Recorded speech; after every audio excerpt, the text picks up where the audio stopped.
Yo,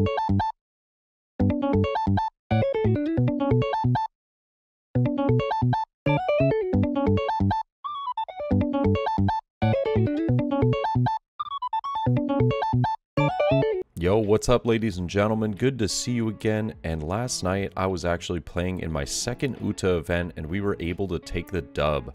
And I tell you what, they were such good games last night, and I'm honestly a little disappointed that I didn't get to record 2 of them. I just didn't really think about it. And then the end, I was like, you know what? We gotta do it. We gotta do it. My good friend Kimmy was like, well, why don't you record some matches? Because there's going to be people playing throughout the rest of the month, right? And shout out to you, Kimmy, for that suggestion. Fantastic idea. Well, we end up getting this final game against Dave, and I was getting a few questions on Twitter as well as in my Discord about, well, what are some tips that you have for winning the match? You know, this, that, and the other. Well, at the end of the day, obviously, the bet, you know, if you can draw well, then you can see really useful cards, and that makes it a lot easier. But you know, that's just a very obvious thing. What it really comes down to is getting resources out of your opponent's hand at the right turns, being able to play certain cards on certain turns, which makes things just a little bit easier for you. And for me, I go ahead and use New Genesis on turn 1 since I'm going first, and I pick up the Brook. I personally like to go first because it feels as though in turn 4, like turn 3, turn 4, you're the aggressor and your opponent either has to answer your aggression with, you know, by attacking your board or by attacking your life. And if they don't do, you know, the correct choice, then it can work out really well for you. On this turn, I could have put down Usopp, but I actually chose to just go 8k, draw a card, and stay pretty healthy in hand. The first 2 life in this matchup, a lot of the times, feel pretty free for me. So if you attack 5, I'm definitely just going to take it. But he's going to go ahead and play Brook into Usopp. I'm going to go ahead and do the same thing. I don't want to be the first person to turn my cards sideways. So what I'm going to do is I'm just going to go 6k and pick up a Zoro here. He does choose to take this, and some notable points in this matchup is that 6k is a very sweet spot, a very sweet number in this matchup, because there are only, during the event, you only have 4 2k counters in your deck. And he's going to get a Chopper, which is very nice, getting one of those 2k counters off of the leader search. I'll go ahead and take this. I choose not to use Trigger. I believe that was the I'm Invincible event. And he does have 5 Dawn, so, but he is considering turning his cards sideways, and that's going to help me out in the long run. So 6k here as well. I'm considering whether I want to counter out of this attack, and I'm not sure if I have a 2k counter at this point in the game, so I do just go ahead and choose to take it. I ended up getting the 3-cost event that is Onigiri, I believe. But now we have so many ways to not only pull resources out of his hand, but simultaneously potentially get cards off the board. And I swing 3 with Usopp, and he lets the Usopp go for free, as well as the Brook. This made me very happy, and I'll go ahead and swing 5, and he chooses to take that as well. I didn't expect him to let that go. I was just expecting, okay, you're probably just going to, you know, give me some couple of cards out of hand. But it actually didn't work out that way, and I ended up clearing the board, so that worked out. But now we have 7-cost Luffy down. Uta being one of the most, like, useful cards in this matchup, it is insane. I will go ahead and let the Brook go, just because I knew that he wanted to get his own 7-cost Luffy, so Zoro will just be easily blocked by Luffy here.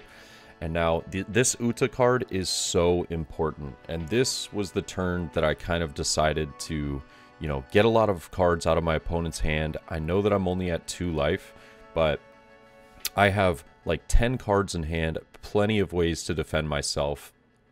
I could put down another Luffy. If I remember correctly, I do have another Luffy in hand, but I choose to go a little bit of a different route right here. I wanted to see, you know, what are all the resources I could get. I have 9 cards in hand at the moment. I'm going to attach one to lead. I think I'm just going to swing 6 into life just to see what he does first. Will he take the life or will he counter? And so he does counter for 2 1Ks. That makes me feel pretty good. Just knowing that we did get the 1Ks out of hand. I believe he's trying to tell me a story that he doesn't have any 2K counters. But we do know that he ended up getting that chopper. And now I'll go 6 into life again. He does rest the Luffy, and this is exactly what I was waiting for. So now, I baited having 7 Dawn up for Luffy so that he felt as though the card was safe. And now I can use Backlight to rest his 4-cost Uta and start going a little bit aggressive right here and going for board as well as cards in hand. So 2 costs to reduce and rest that Uta, and then I'll go 9 into his Luffy. He's gonna have to give me another 2 cards. He gives me a Chopper and a Brook. I'm happy about it. I have 3 Dawn left. I'm trying to think of how I want to do this, so I decide to go 4 into his own Uta, and he gives me the other Uta blocker right here. This was where I knew, okay, I gotta put the aggression on. Uta is like one of the most important cards in this matchup, so I will just go ahead and use the I'm Invincible to restand, and I'll swing 6 into Uta now, KOing this card, which doesn't allow him to, you know, play really aggressively with the 7-cost Luffy now that both of those are in trash. I go ahead and cycle out one of my events so that I can restand my own Luffy. That way he can't go for game, but if you saw my hand right there, we have plenty of counter. My entire hand is just 1K counters. So with like 7 cards in hand, I know that we don't have to fear dying this turn. However, we are more than likely just going to lose our board. It just kind of depends on how he goes about it. The 7K swing into Usopp is, it's going to find him an Usopp off the top of his deck, but I'm like trying to think of whether I should be defending this or not. I don't have any active Dawn. I choose to just let it go. I'm more than likely just gonna, you know, let my hand go as it happens. I know that he's only got 7 Dawn left right now, so I'm thinking that he's probably gonna want to block her up. He doesn't have Uta to be able to play, so if he swings Luffy aggressively, then we're just looking solid. Like, so I decide to just rest and use the 1K counter with the information that I do have right now. It seems as though I can get this Uta to stay alive, or I can force him to not be able to play another 7-cost Luffy this turn. And I'm just making my opponent, you know, feel like he's in a pretty uncomfortable position. But 3 Dawn for I'm Invincible. He is just going to swing 8K into Uta. There's nothing I can do to defend that. I'd have to drop my entire hand, and I just don't feel like doing that. But another I'm Invincible is just going to go 8K. I believe this is into life, and I can respect that choice. Because I know that with how many cards I had in hand, he knew I would definitely be defending the Luffy. It pulls resources, but this way he could get me closer if he has the another I'm Invincible in hand to try and go for game. So totally respect the decision there. But now that we've gotten to that sweet 10 Dawn spot, swinging like 6 or 7 with leader every single turn and drawing cards is pretty much guaranteed. Like, we are for sure going for it. And now I'm going to go 8 into the Zoro here. I do end up drawing a Jinbei. Trying to find that last I'm Invincible if possible. But I take a little bit of time here to think about whether I want to swing with Luffy or not. Because in my head, I'm like, okay, what are the ways that he could KO me the following turn if I put down 7-cost Luffy? And the only way I could think of was he would have to have 2 I'm Invincibles, but then it would just be a 7K and then double 9K. And I think that, or no, triple 9K, excuse me. And I decided that, I was like, there's probably no chance that he has that, considering he had already used, I believe, 2 of the Invincibles. So I felt pretty confident in this, and he does use New Genesis. I believe that he is looking for that restand event, just doesn't seem to find it here, but does pick up a Zoro. Yeah, with 10 Dawn though, He has opportunities. Could play another Luffy of his own here. Just continue swinging into life. I guess this was one thing I didn't really account for, was if he does swing 8 and I choose to use Luffy blocker, or if I just choose to take the life. I guess it just depends on how inconvenient I think the attack is. But we still have the 3-cost event to play defensively the following turn as well. And just having 2 Luffys on board is fantastic. I know that we'll be able to go for game either next turn or the turn after. But he's just trying to decide what is going to be the best action here. It is a tough decision, you know, because he's got the 3-cost event, but he knows that if he just swings 5 with lead, it's just going to get a very easy 1k counter out. And I think that was like the second idea that I thought he would have, but he did choose to just go this route. And then he plays another 7-cost Luffy, no effect though, keeping cards in hand and leaving 3 up. So he does have 3 for the event. I do draw into a backlight here. Backlight isn't going to be all that useful for us, but I'll just go 7 to life and I get the Usopp. And he will go ahead and take this, and he realizes that the card can only rest a 5-cost or less, so it does rest the Zoro, which actually is a little unfortunate. I definitely was planning on getting some cards out of his hand with that this turn, but now I know that for sure I can't go for game. However, I know that if I start swinging these Luffys, we just lose.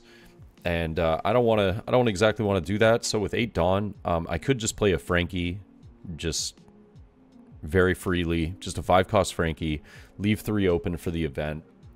And we're kind of in a bit of a match of chicken right now. It's whoever attacks and doesn't finish the game, can they survive the clapback? That's realistically where we're at in this standstill. And a lot of the times this event does come down to that. And if I had the 3-cost Uta still on board, or if he still had the, you know, possibility of playing that card, it makes it a lot easier because you can just pitch some of those useless events that you might not be, you know, like I don't need backlight in hand right now. If I had Uta, I'd be attacking with Luffy and pitching backlight, putting it back at, you know, restanding the Luffy. And so every single turn you can get that value of, you know, swinging 7 over and over again. But with the 3 Dawn active, I do have a opportunity to play Usopp if he does attack into, you know, my leader here. I guess it just depends on how strong he does. But we're going to see an 8k swing going into Zoro. He does find another 3-cost event. I know that to me is a little weird. Like, it makes me a little weary because now I'm like, oh geez, he had 3 active the previous turn and he just drew into another one, so I'm assuming he's got 2 in hand. And I do just let the Zoro go and he just passes here, leaving 7 up. We do end up drawing into the I'm invincible, and now I'm like, okay, should I just go for it or should I play defensively?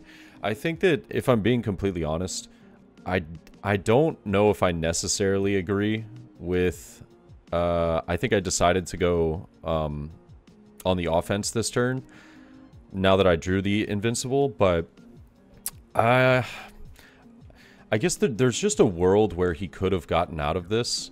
So with the 7k swing, he chooses to block with Luffy and then give me a 1k counter. He has to keep these Luffys on the board. That's kind of the position he's in. He's in like a pretty rough spot that, you know, no matter what, he has to have these on board to go for game.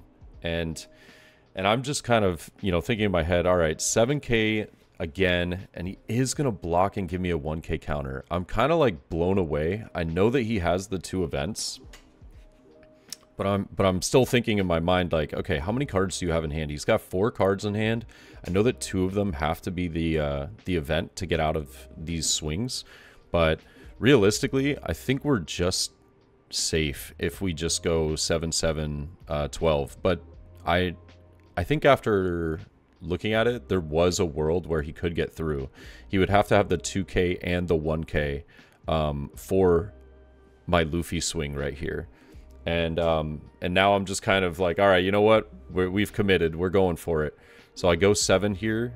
He is going to give me the event, and then I am going to use that restand and attach the final 5, and we'll just give him a 12k. Very close though. At the end, I think it really came down to, you know, like I said, who's going to survive the clapback. And I felt as though I had a really good probability right there. If he used the second event, then I could go for game. If he didn't use the second event and went a 2k and a 1k to get out of the 7 cost swing, then I would have just put everything onto Uta like I did just now and swing into his Luffy. Because that would have put him on just being able to close out the game with leader and Luffy, and I think I had enough counter to get out of it. So you got to do some math there at the end of the matches, but I did want to post this just because I know some people said that they would like some tips and like how they could play some of the matches as well. I think this is a super fun event. Personally, I had a great time. And yeah, I'm looking forward to, I think I got one more coming up on Valentine's Day. So I'll catch y'all in the next one. Let me know your thoughts, and best of luck in your future Uta events as well. Peace.